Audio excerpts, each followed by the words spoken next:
With Robinhood Gold, you don't need a silver spoon to eat up the financial favors of the 1%. Robinhood Gold allows the resourceful individual to earn the very liberal rate of 4.5% APY on uninvested cash, receive unlimited 1% deposit bonuses, and be rewarded with the handsome 3% retirement boost on an IRA account. Get the privileges of the high net worth for any net worth for just $5 a month. Sign up at Robinhood.com/gold. Terms apply. For product specific disclosures, visit Robinhood.com/gold. Investing involves risk. Rate may change. Gold membership is offered by Robinhood Gold LLC.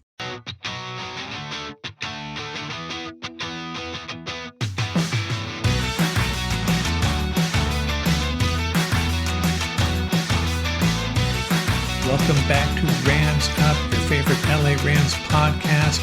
We are part of the Fans First Sports Network. You can follow us on our YouTube channel as well at LA Rams Up. I'm your host, Mark. I'll be joined occasionally by my football gurus, Paul and Ian. Let's get to it.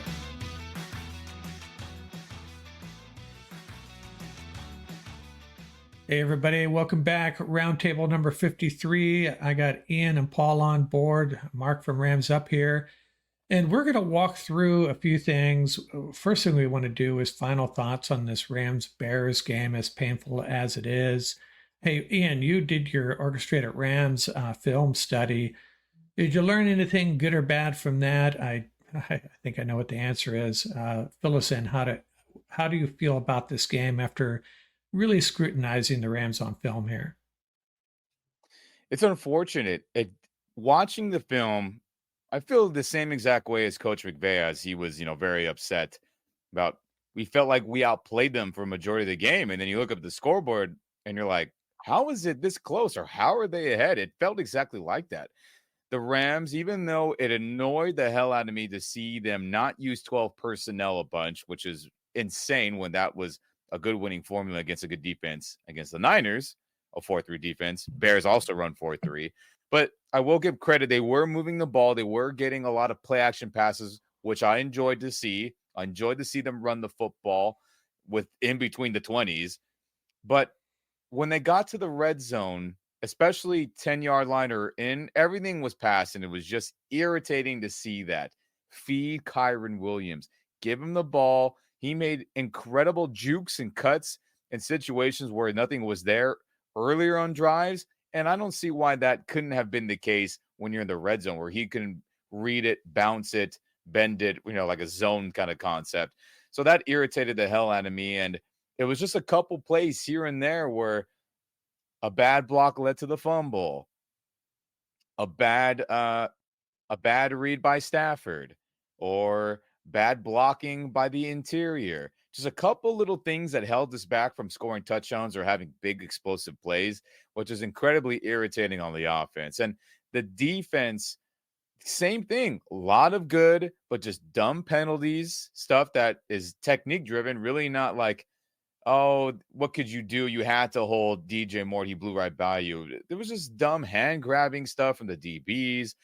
And there were a couple bad moments from the defense. But again, it wasn't a ton. There was just 3 or 4 critical plays, both offense and defense, that led to this loss. And that's football, man. Pro football. If you don't make those critical errors, and you win that ball game. But we always say it. Sometimes it's which team screws it up first. And we were unfortunate that team, gentlemen. And that sucked to see with how good the film was for, I'd say 70%, but that 30% was pretty bad and led to a loss. So, eesh. Yeah, that's how I felt watching that game too. It was just incredible at halftime that we didn't have the best of them by then. How about you, Paul? Their mistakes are leading to big plays and touchdowns. Yeah. Right. That's the bottom line. The other teams are making mistakes leading to a 14-yard gain, whereas our mistakes are leading to a 40-yard game or a touchdown. And the other thing is, and this is going to be the telling stat for the Green Bay game, they got to get off the field on third down. Bottom line, you got to get off the field on third down.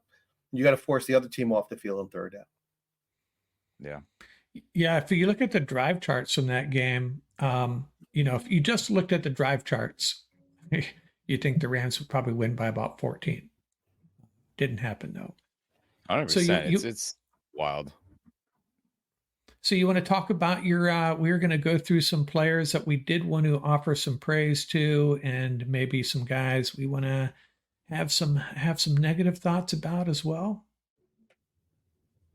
Yeah, I mean, usually when we win, we give out Rams up game balls, but because we lost, I mean, there's really not a game ball to give anybody in a loss, but there is positives and negatives with players that we saw, right, gentlemen? So, uh, I guess my first positive is Kyron Williams, the running back, and he looked fantastic. And like I stated earlier, it just was incredibly irritating to see that he was not getting featured much other than that one touchdown finally when he had a goal line touchdown within the 10-yard line. It wasn't enough. This dude needs 30 in that ballpark touches or carries, right, Paul? I mean, we've talked about this, you and I know you as well, Mark. I mean, he is that type of running back where he's like, oh, give him 15 touches and everything's going to be fine. No, this dude is the bell cow. I know some people don't like that term, but he is that type of player where he will wear defenses out. And especially when you're trying to ground and pound it, when the Rams proclaim that's going to be their identity. And I get injuries to the interior, change that, but linemen want to attack and not react. So to see him not get enough carries within the 10 was irritating. But when he got his opportunities, dude was money. And I was happy to see that he was playing really, really well. And that's my one positive player. What about you guys? Who's your positives or What do you positive? got, Paul? I'm gonna go with Q37. I thought Quentin Blake played a great game. He was physical, played the coverage well. He showed a lot of leadership there. I definitely think after the bye, you're going to see the Rams move to giving him the green dot, and they will find a way to keep him on the field pretty much all game. There's no reason for him to come off the field. So easily to me, I think Q37 to me was the one player who stood out. Now, I'm going to go with a player that a lot of people are criticizing for some missed tackles, but I'm sorry, man. I'm just loving what I'm seeing from Jared Verse game in and game out. I think we have a future Pro Bowler, if not an all-pro player. Probably the leader right now in the Defensive Rookie of the Year polling. Not that that matters much. We can talk to Kobe Turner about that, but I know he's having trouble finishing his plays, but still, I think he's a crazy good player, and I think the Rams nailed that draft pick. Me too. Bars.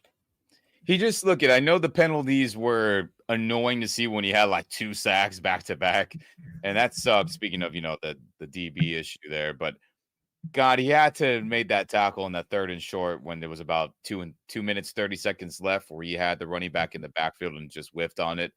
So there's a lot of good. His pressure rate is fantastic and all this stuff. And I agree with you, Mark. I mean, a lot of people were banging on him and talking crap, and it's unfortunate when there's a play to be made and he can't make it. And there's been a lot of missed tackles on his part through 4 weeks. But if he gets that squared away, which he will, he's a rookie. Come on, guys. He's got to improve. I mean, this is the only way is up at this point for him. I think he is going to be a Pro Bowl level player year in and year out. And I think we'll see that soon. But I agree. He's got to wrap up. But I think overall, he had a pretty dang good game getting pressure and making some other key tackles as well, though. So who do you got for on a negative, from a negative viewpoint, Ian? Anyone you want to throw shade on? You know what? I'm gonna put it. This is such a great question because I'm just thinking there was just a lot of bad that I had saw. I'm gonna put this one, and this might be a shock to a lot of people. I'm gonna put this one on Jordan Whittington. And I know you guys have yours and they're valid, but I think Jordan Whittington had a couple mishaps that led to drives being neutralized or killed for the offense. There was a play where Montez Sweat strip sacked Matthew Stafford, if everyone remembers that, our first play after we got the ball back. Now, was the play designed smart by McVay to have Kobe Parkinson and a wide receiver block Montez? Okay, that probably wasn't the smartest idea. But Whittington coming over to help Colby on that block, it was such a poor effort. Dude just kind of barely gave a nudge to Montez. He wasn't there to help keep him away. And if Stafford literally had another millisecond, he was going to throw like a 30-yard in route to Demarcus Robinson, who was open. He would have hit that, and it would have really accelerated the drive. Instead, strip sack, fumble, we lose it. So Whittington's effort on that was really, really bad. Go ahead and replay that and find that on YouTube, everybody. Not good. Orchestrated Rams are the highlights NFL release. And then on the second to last time we had the ball before the end of the game, we had that 3rd and 7 swing screen pass to Kyron on the left sideline. And Whittington, instead of going upfield to help block someone in the front of the screen, he goes to the left to double team whoever DeMarcus Robinson is initially blocking, which leaves all-pro Jalen Johnson wide open with Brisker to make an open field tackle and just form tackle Kyron to the ground, and he wasn't even close. If Whittington was up forward and at least gotten in the way of one of the two, I think Kyron bangs his way that extra 3 yards and gets a first down and continue it. So those were 2 rookie mistakes. I get it. He had some good catches. He ran some good routes. He had some other key good blocks. But those were 2 impactful plays that I believe he screwed up and really killed drives that should have been continued and probably should have gotten points out of eventually. Man, I think I'm going to cut him from my fantasy team after that, Ian. No, again, a lot of good, but those were glaring negatives that changed the game. And I was just like, man, oh man. But I know who you guys are going to say. So I had to go with somebody who maybe people weren't thinking about. But go ahead and rewatch that game, everybody. It was there was some stuff I didn't like. Yeah. Okay, Paul, who do you have? I mean, it's sort of unfair to just single him out, but he does wear the green dot, and he is the leader of the defense, right? By such, and I got to go with Reader. Yeah. So I mean, he just not physical, and just the way they're playing the run is just absolutely atrocious. Just the lack of physicality, as my neighbors are taking their motorcycles out. Right? So good. They're revving up the engine. Hop on, Reader. We're getting you out of town. Exactly. Yeah. So the that's such. It was just tough to watch. It really was. So, and it's sort of unfair too, because Reader's not that kind of player. He should not be out there every down. He's not an every down linebacker. They have him out there every down, so he's really getting exposed about a third of the time, if you want to look at it from that perspective. Yeah. But as of right now, he would have to be my negative player, because at this point, I think Mark has a great slide, which is going to highlight they're averaging 160 yards on the ground that they're giving up, which is, I mean, it's just not sustainable. You can't win at the NFL level if you're giving up that kind of yardage. Yeah, so I'm wondering if is there a possibility they'll turn to Omar Speights or maybe even Neal, or give someone else a shot. And to that point, Mark, Coach McVay did say today during his Wednesday press conference that Jordan Rodriguez, I appreciate her pushing buttons in a very formal way about, like, if things aren't working out with the team, when can we expect possible changes, or is that stuff you're evaluating? Obviously, she said it in a more professional way than I just did, but Sean McVay mentioned that, hey, those guys are getting reps, and if we felt like any player gave us a better chance to win, they'd be out there. So there's your answer to that, Mark, as of today with the linebackers. So they believe that Reader and Roseboom are at this moment better. The film don't lie. We saw a lot of crappiness. I mean, they got bulldozed in a couple of the big run plays that was just absolutely insane. You can check out the Orchestrated Rams segment where I highlight one of those where it was just insane how bad they were on that run play. But to answer your question, McVay believes in them too right now. Fair enough. Yeah. So mine is, again, talking about defending the run, and we talked a little bit about Pro Football Focus grades and how wacky they seem to be, but Cam Kinchin's his pass coverage grade is pretty pitiful, and he seems to show up a lot on film and during the game as just not being where he needs to be, taking bad angles. And I don't have the benefit of watching all the tape you guys watch, but just from watching the game, he kind of stands out to me as a guy that just hasn't quite figured it out yet. And hey, we don't have John Johnson. He's the next man up, but I think we all have to be a little bit disappointed in his play so far. Yeah, for sure. I mean, there was a couple plays, right, Paul, where he just took a bad angle, and it was just, what are we doing, dude? And then, McVay's talked about it. I mean, he's like, hey, guys who we wanted to sit back and learn and develop are thrusted into playing time. Definitely was talking about Kitchens and some other guys. But yeah, no doubt about it. Kitchens has not looked good filling in for Johnson, a traditional safety or the dime. And it's unfortunate, but hey, third round picks. I mean, we're hoping for a little bit better, and we just hope that he improves as the season goes on. But he had a bad day, no doubt about it, against the Bears. Yeah, I thought maybe we'd see a little bit more of Jalen McCullough. I think Paul and I both liked what we saw of him in the preseason, but Mhm. hey, preseason's preseason. Yeah, he got some dime linebacker looks against He's San got some Francisco. opportunities. Yeah. I mean, he had some screw ups that the 49ers luckily didn't take advantage of last week for sure. But we'll see. I mean, everything will be up for grabs in the bye week, I believe. And we'll see. And a lot of those safety difficulties against the run go back to very fundamental principles on defense. Is lining up and being able to play the proper gap. And as you see, like the safeties are running around, it just shows you that they're not lined up properly to begin with. And when that happens, it's just as the play unfolds, it just gets worse and worse and worse. Because like the play that when Hoyt got knocked backwards and then Swift takes it for big yardage, that's exactly what happened. They were trapped on one side.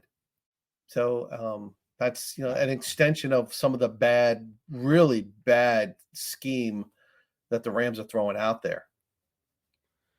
Yeah, something's got to change. Something's got to change. Hey, let's roll on to this next game. I'll kick this off by sharing some basic information on this matchup with the Rams and Packers.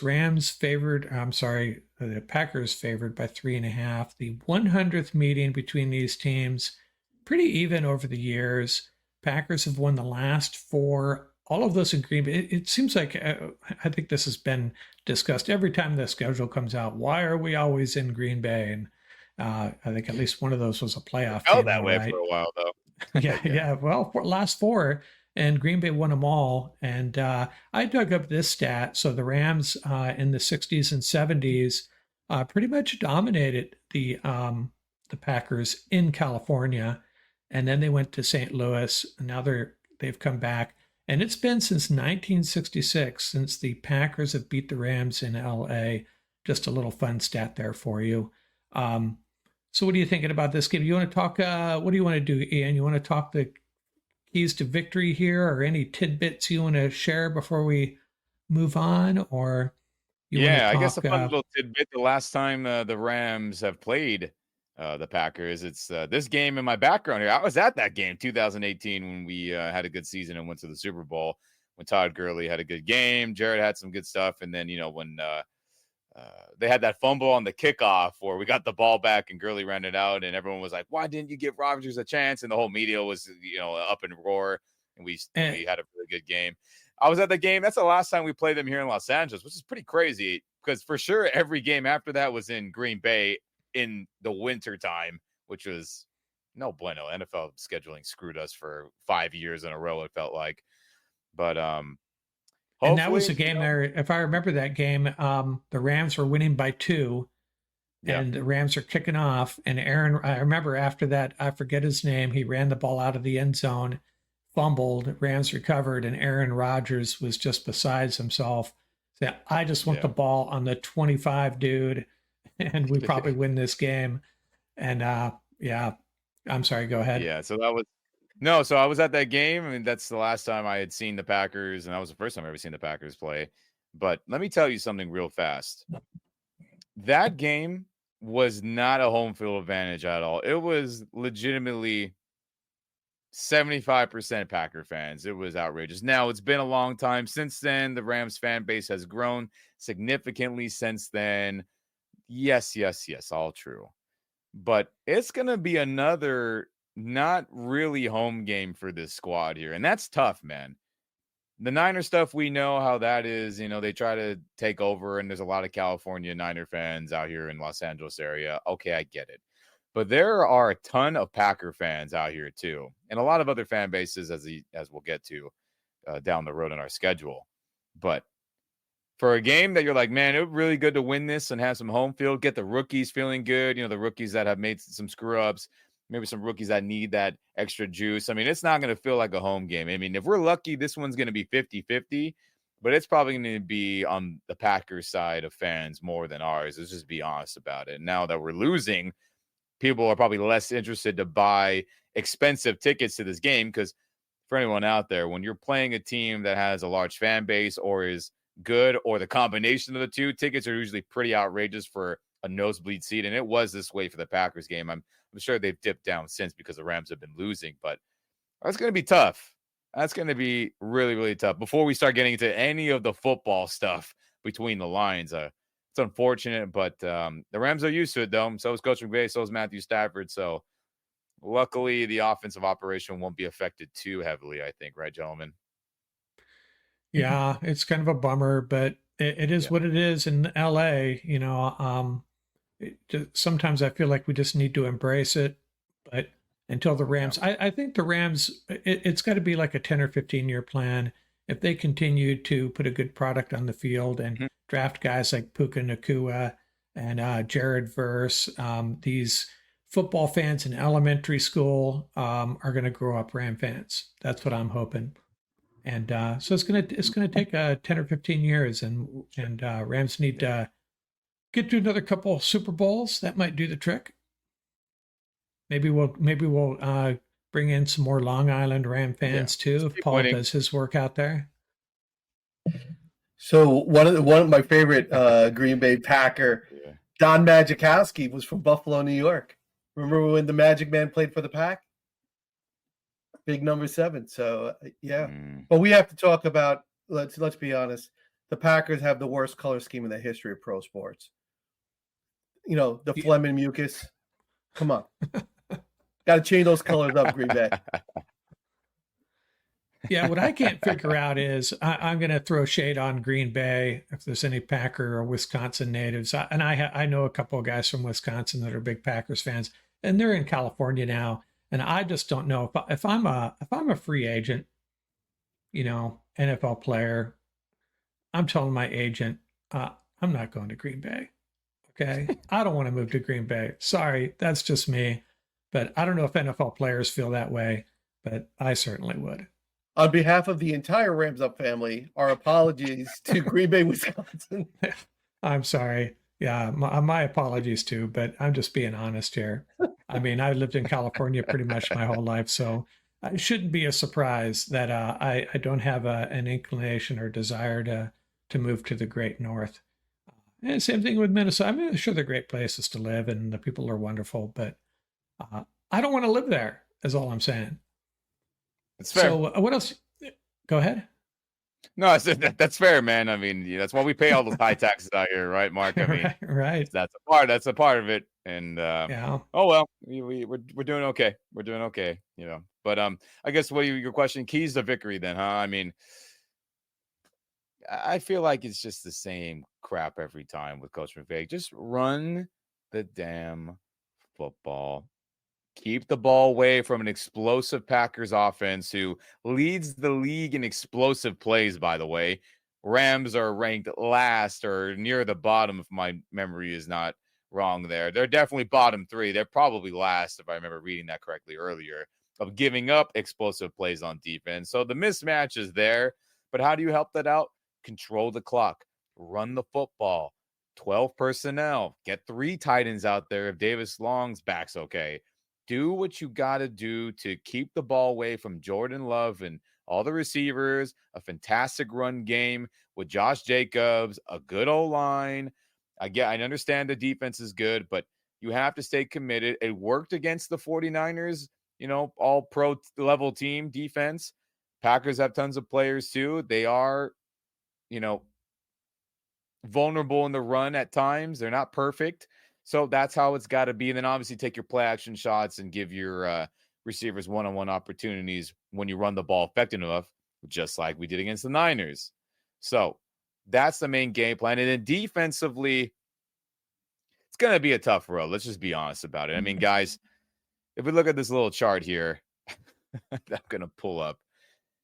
So it's a little XY chart, as you can see, and team success on both sides of the ball. So you see the Rams are in that middle to the right where it's, good offense, poor defense. So it's going to be an uphill battle. As you can see, the Packers are in the upper middle, so they have a very well-balanced team. And it's just going to be a long journey here for the defense. And it's the same thing. Can the front seven get to the quarterback and take him to the ground? It's really that simple. The Bears game would be different. The Cardinals game would have been drastically different if guys could just wrap up and get the quarterback to the ground. But here we are yet again playing another mobile quarterback that can run around and create and even, take off and get serious yardage. So every week it's not going to change. The Rams defensive front, and whether it's blitzing or just a 4 or 5 man rush, they got to be able to get to the quarterback, keep him contained, and get him to the ground somehow. Because I know we talked about Jared Verse, and I know we talked about other players, but they're getting there. Jared Verse, he didn't have his sacks because they got taken away, but finished with winning 50% of the time, and he is in that top 10 of pressures and hurries and all that. So can that guy finally get some quarterbacks to the ground? And same thing with Braden, same thing with Kobe and Byron. That's going to be the main key, because the cover 6 scheme that we run is not working right now. The combo coverage that we do run is not going well at the moment either. And it's going to be up to the front to save the day. But I will say this, which I am excited about. Guys, we are going to get back Darius Williams for this game, most likely, as he was activated off injured reserve. Now, everyone wants to hammer on Tre'Davious White, which I understand, but this was supposed to be our number 1 corner who was going to be matched up with the top receiver of the opposing team. So this is a very, very big deal that if he plays this game, and I feel a little bit better about the secondary, because Darius Williams last year with Jacksonville, according to all metrics, gave up one of the least best passer ratings. So he was playing really good. Quarterbacks were not completing passes on him. He had interceptions. He had tip balls. I mean, he was a top 10 corner by every metric you can put out there. That's why he came back. That's why we re-signed him. So him being there gives me the hope that things will be better. And maybe Okello gets to start opposite of him on the outside. That would probably be beneficial. But it's all about the front seven, regardless of how D-Will looks or doesn't look. And those are my keys to victory there, gentlemen. I mean, run the ball, control the clock, keep it away. And then when we are out there on defense, the pass rush has to get home. It has to. Yeah, let me share. Probably a good time. Let me share this stat slide with you that might put things into perspective here. And you're talking about running the ball. And my concern is Sean McVay is going to see these stats. And if you look at the bottom right there, the Rams are 8th in the league passing yards per game. And if there's an area the Packers have struggled, it's defending the pass. So I agree with you. I hope they are dedicated to running the ball, but I have a feeling that may not be the case. But I do think you're right that Darius is a big deal, and I think I'm actually in my game picks coming out in another day or two, and in my preview, I'm making an outlandish prediction that Darius Williams is going to make a really big game-changing play, because he has a history of doing that, especially with the Rams. Yeah. So, and another stat here that concerns me is, the Packers do have 13 sacks. But what is interesting is, they're 0-2 with Jordan Love as their starting quarterback, which is kind of crazy, right? So I don't know. We'll see. But I think you're right. Darius Williams, it could have a domino effect on that secondary, right? They can use Kobe Durant a little bit differently. Like you say, maybe Trey White gets benched for a kilo. We'll have to see. Kobe's only starting because Darius got hurt. It was going to be Trey and Darius were going to be the guys. But, now that he is back, now that Okello has been elevated, and I'm sure will continue to be elevated, I mean, things could be drastically different. But we'll see. Who knows? We got to see him play. But, I mean, it's better than nothing from what it's been right now. But, Paul, what about you, man? What are your keys to victory versus the Packers? Yeah, so first thing's a balanced offense. They have to have a balanced offense. So if you take a look at that stat slide, immediately, right, the sacks jump out at you. You have a team that's double-digit sacks. The last thing you want to do after the Bears were able to get to staff, the last thing you want to do is open it up to this four-man front that likes to get after the quarterback. They really like to get after the quarterback. The other thing is they generate pressure up the middle very well as well. So that's something the Rams have really struggled in over the last couple of weeks. They lead the league in pressures across the board. And obviously they've had a lot of O-line injuries, so you have to take that with a grain of salt. But at the same time, Stafford's been getting banged around a lot. So they have to have a balanced offense, really try to control the clock, really dominate the TOP as much as they can, keep the ball away from the Packers offense. If they can do that, they'll be in this game. Listen, apart from the Arizona game, the Rams have been in every game. They came up short in overtime in Detroit, and we saw what happened against the Bears, right? They just did not play a strong fourth quarter. So they've been in these games. So if you take a look at that particular sort of pattern, taking this game into consideration, they're at home. They should have, hopefully, a better fourth quarter. So they definitely got to give Aaron Kyren the ball. He's averaging a tick under 18 carries a game. That's just not enough. Time to lean on the horse and let him run the rock a little bit more. They got to stop the run. If Mark, if you want to throw that slide up again, if you take a look at those run defense numbers, those are just absolutely nauseating. League worst, 165 yards a game. And that really does have a domino effect on the defense. Not only does it drain them in terms of their energy, and that could be why the Rams are having tough fourth quarters. They're on the field. They're getting bounced around. That it really does take a lot out of the defense, so it makes a lot of sense. So that's one thing that they really have to make a priority is stop the run. You have Josh Jacobs. Josh Jacobs hasn't blown up yet. The last thing you want to do is have him have another DeAndre Swift game, right? And really go off. So if they can control the run, make this team one-dimensional. Jordan Love's only played in 2 games, and he's still nursing that knee. His passer rating is at 83 for both games. So that's fairly consistent. He's thrown 6 touchdowns, yes, but he's also thrown 4 INTs. So he's a still young quarterback. He's uber talented. I mean, anybody who watched that game against Minnesota in the second half, you saw this kid's talent really jumped off the screen, right? They have a deep wide receiver core. So one thing I will say, I love this, their tight end, the kid from South Dakota, Tucker Kraft. That kid is a tank. Love the way he plays. So great draft pick. Shout out to Green Bay with that one. The other thing is they have to stop the mental errors. They got to play a clean game.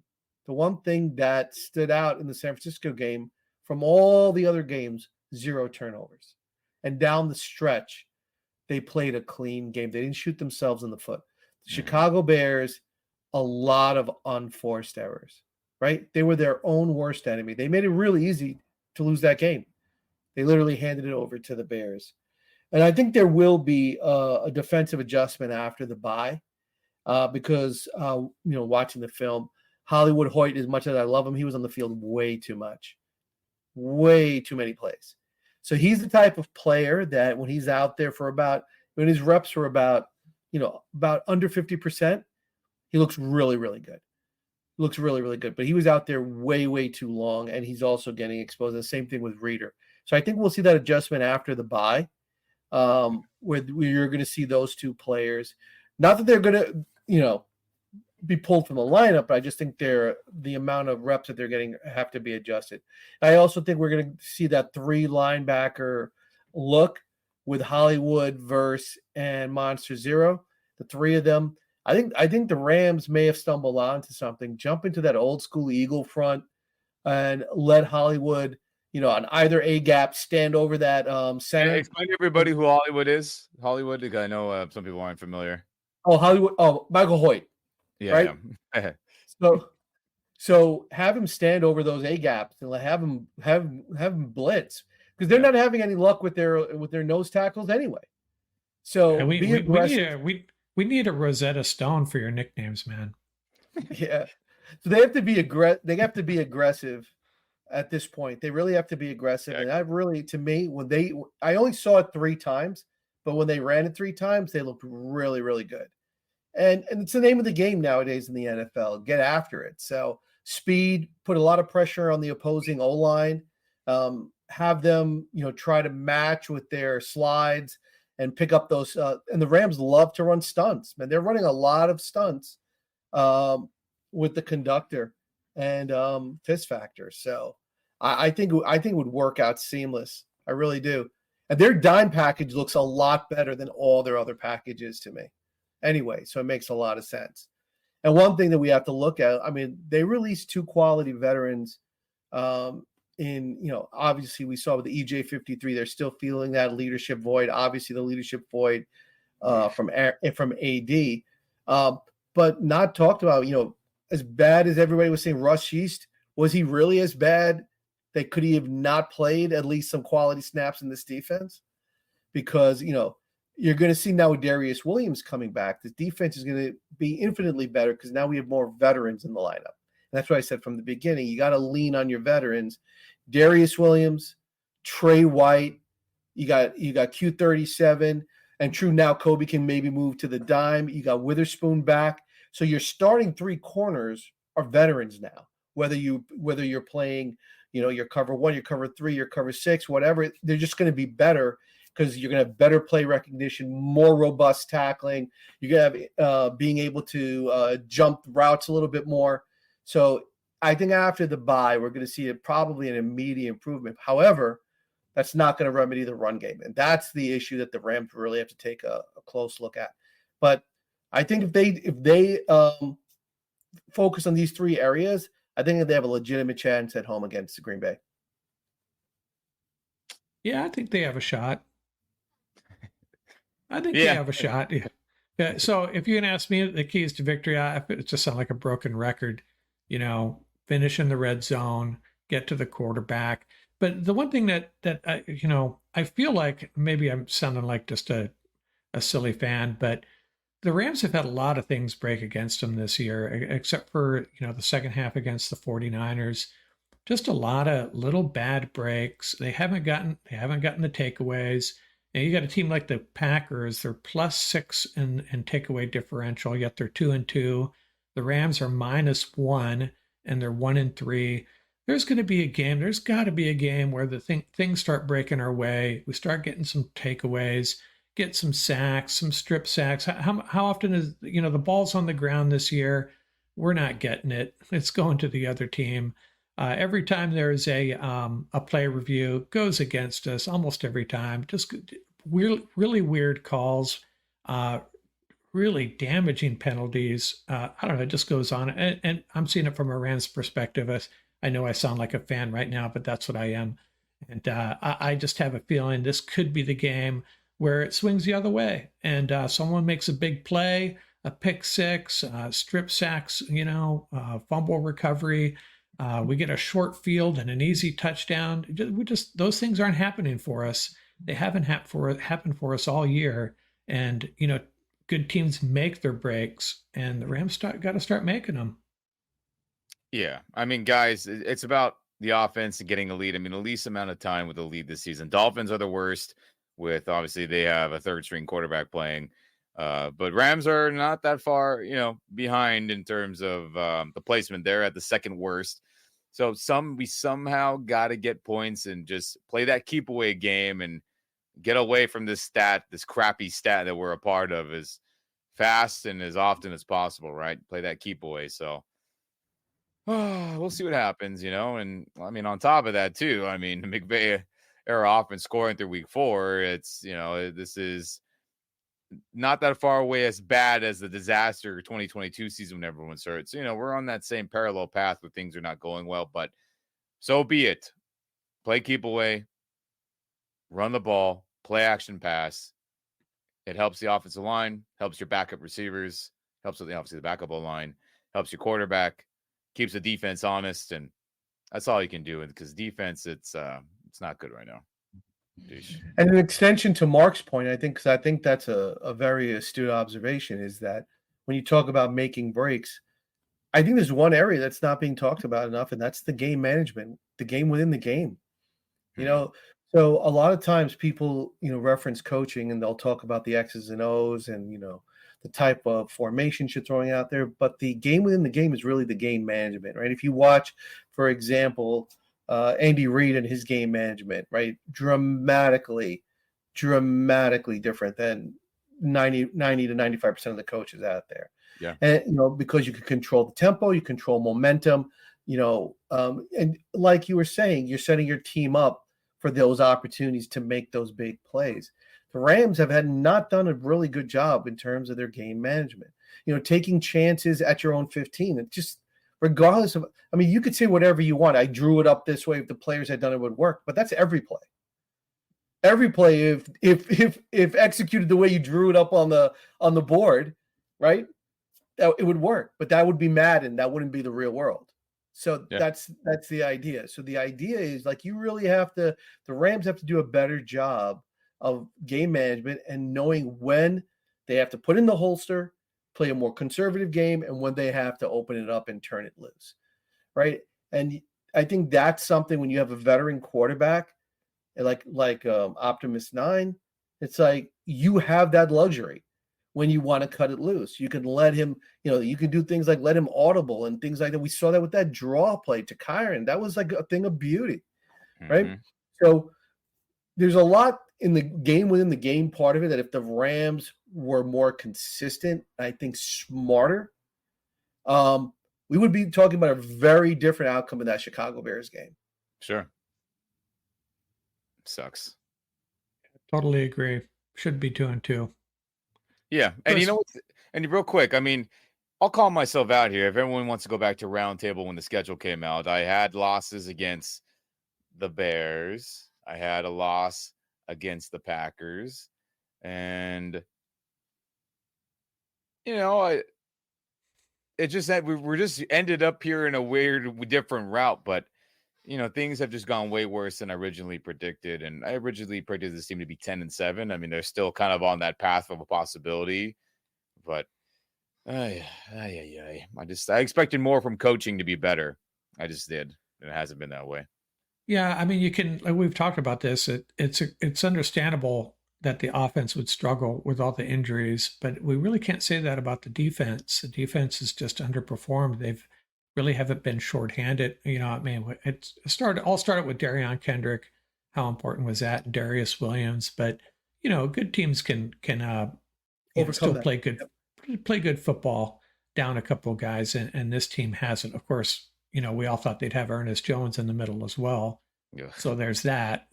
So it's like Voldemort. You say that name and everyone cringes and is like, "Oh, don't say it. Don't say his name." In a obviously not like an evil character way, but as like don't even bring it up. Yeah.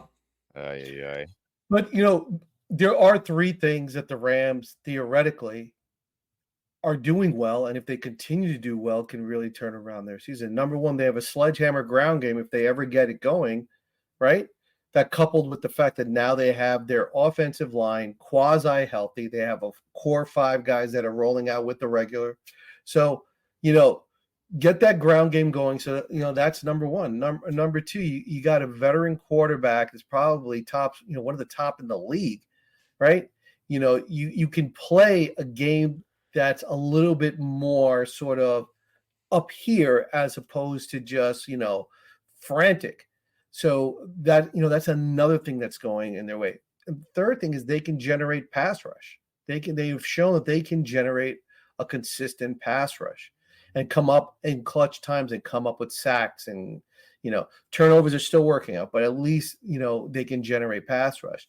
If you take those three things and build on those three positives, the Rams can overcome a great deal until after the bye when they get a little bit healthier. So, I mean, to me, those are the three things that stand by. I still think they got a deep wide receiver room that's going to help them. And like I said about Tyler Johnson, I would really – two things are going to either happen. Either we're going to see him have a great game where, they had a talk with him and they got his attention, or we're going to see his snap count be like at 0 and we're going to see him get moved. So – it's going to be interesting. So there are a lot of different sub-stories in this game, which are going to be really, really interesting. But this game is going to fall squarely on McVay and the game plan and his ability to stick to that game plan for 60 minutes. That's what this game is going to come down to. Yeah. And we have a kicker. We finally have a kicker. We have a special teams unit that's with the X-Men and with Evans. Evans has been booming him and dropping them in the 20. And our ST now is no longer a liability. So that's another great point. That's another really nice advantage. It's not just a push anymore. It's definitely on the plus side of the equation. By the way, that missed kick, they were saying, "Oh, it was the laces, it was the wind." That was just a bad kick, wasn't it? I mean, he didn't come Look close. like it. I mean, on film, you really can't tell if the laces were towards the kicker or not.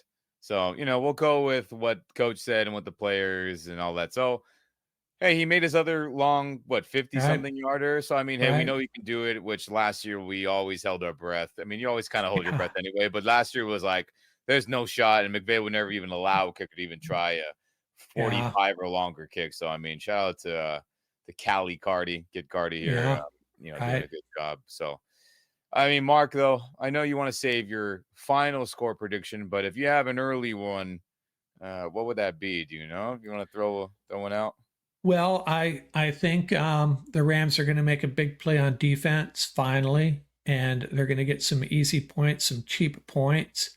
Joshua Cardi is going to have a great day. The Rams are going to play some smart football, put it all together.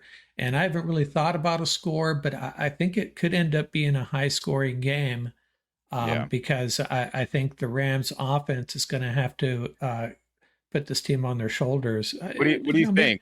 Throw numbers out there. This is your early one. Yeah, I'm getting there. I'm just spinning my wheels here. I'm going to go 27-23 Rams. That's reasonable for sure. I mean, it's very, very possible. Yeah, if you got 7-3 on your scorecard, you got a good chance of winning the pot. So 27-23. 7-3. It sounds like that Jets game where we won back in 2016, where it was like 9-3 we won. That was a brutal watch too. But Paul, my friend, what's your early score prediction if you do have one? Well, you know what they say, great minds think alike. I have the Rams. Staff takes him down the field for a last-second field goal. Kid Cardi puts it through 27-24. Right on. I like it. I hope so. Ian's going to bring us back to earth here. Josh Jacobs broke for 200 yards and no, I hope not. And for me, guys, I just, like I said against the Niners and even the Bears, I need to see Coach McVay be consistent. I need to see this defense play better football for me to start picking them to win games consistently. And I can't do that even here right now. I mean, what we saw in the Bears game, plenty of positive on offense other than a couple spots here and there, of course, like we talked about. But the defense and their blunders in key moments and how the Packers are just a significantly more talented team overall. I can't pick the Rams to win. And if they do, heck yeah, I hope they do. I'll be rooting for them. But based on all the data we have through 4 weeks, I can't pick them and just and lie to everyone's face here. I can't do it. So my final score, my early score prediction, I'm expecting 31 to, oh goodness. I'm going to say. Don't do it. Don't say it. Don't say it. Make it close. I'm going 17-31. I don't think this game is going to be pretty. I don't think it's going to be a fun one. I think it's going to be one of those games where we look back and we're like, I can't be more happy that the bye is here. And again, early prediction, we'll see the status of players. That matters. We'll see how Jordan Love's feeling. We'll see how D Will. We'll see all that fun stuff that matters.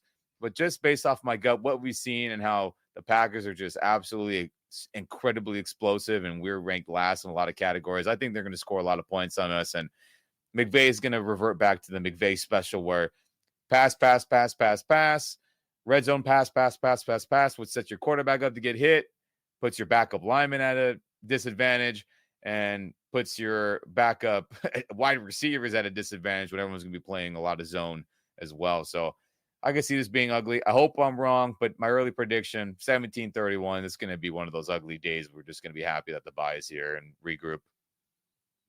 Yeah, and fair enough.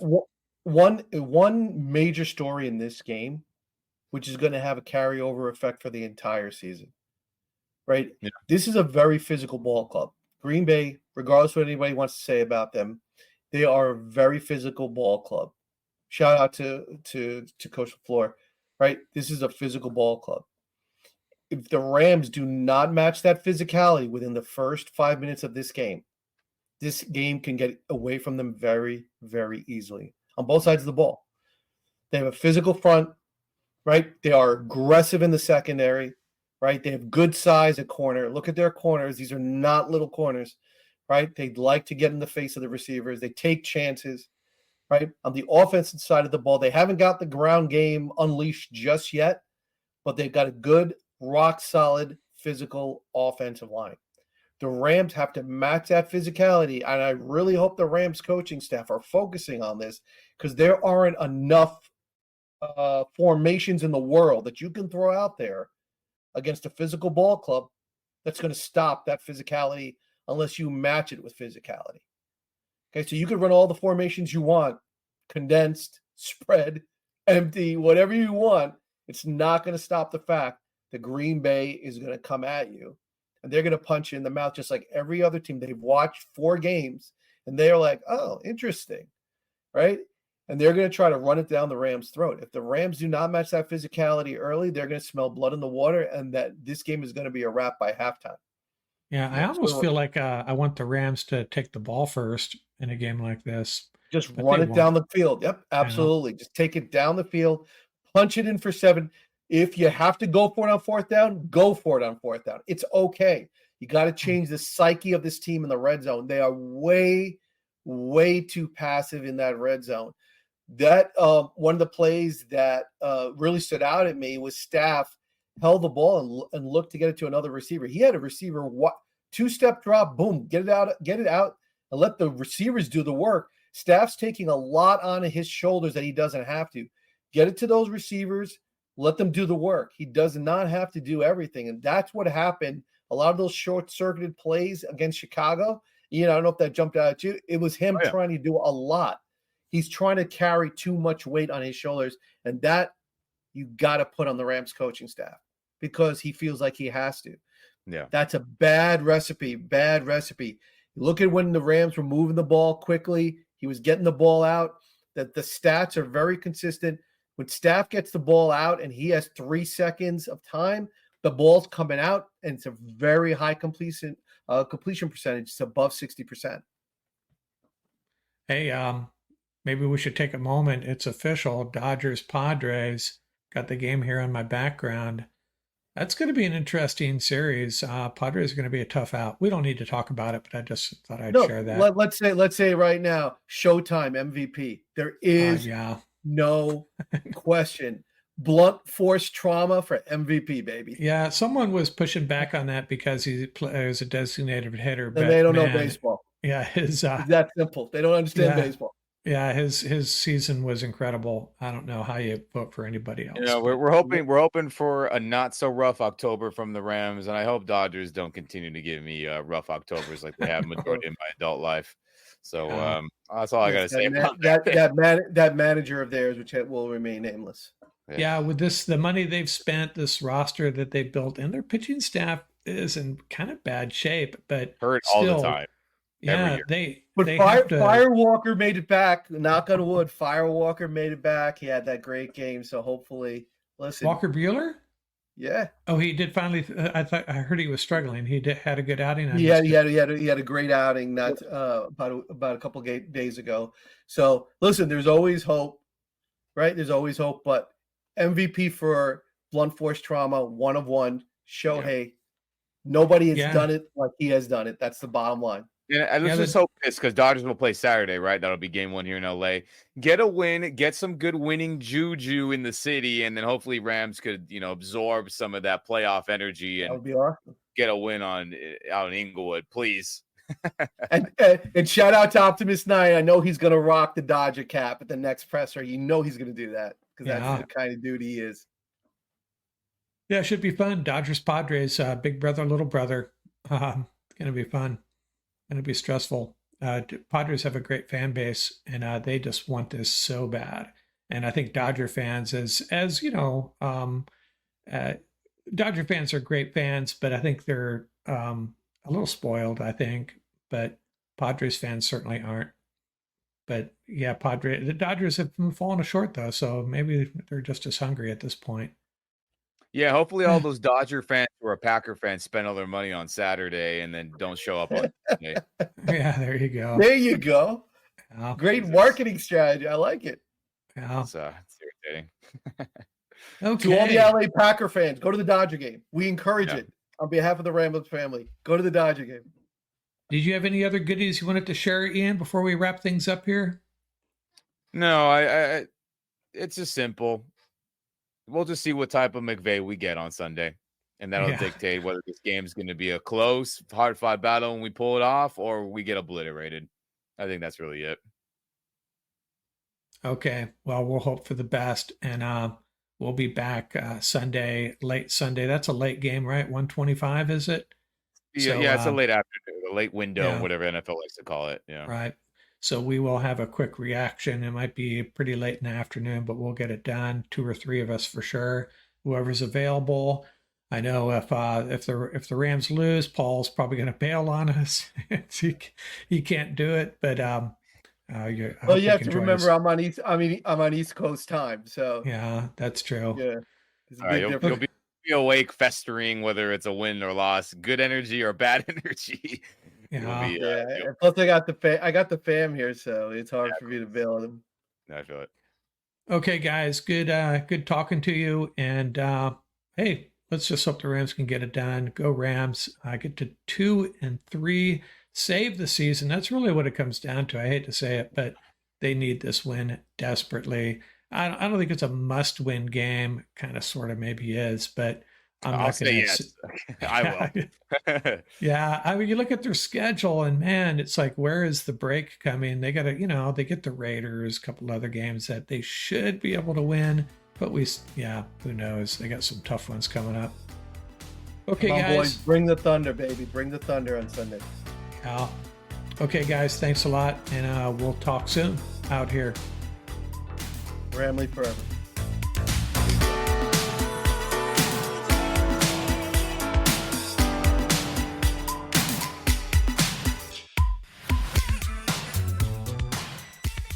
That's going to do it for this episode. Remember, you can reach us at ramsuppodcast@gmail.com. And don't forget about our YouTube channel. Our handle is at laramsup.com. Till next time, keep the horns up, stay safe, and have fun out there.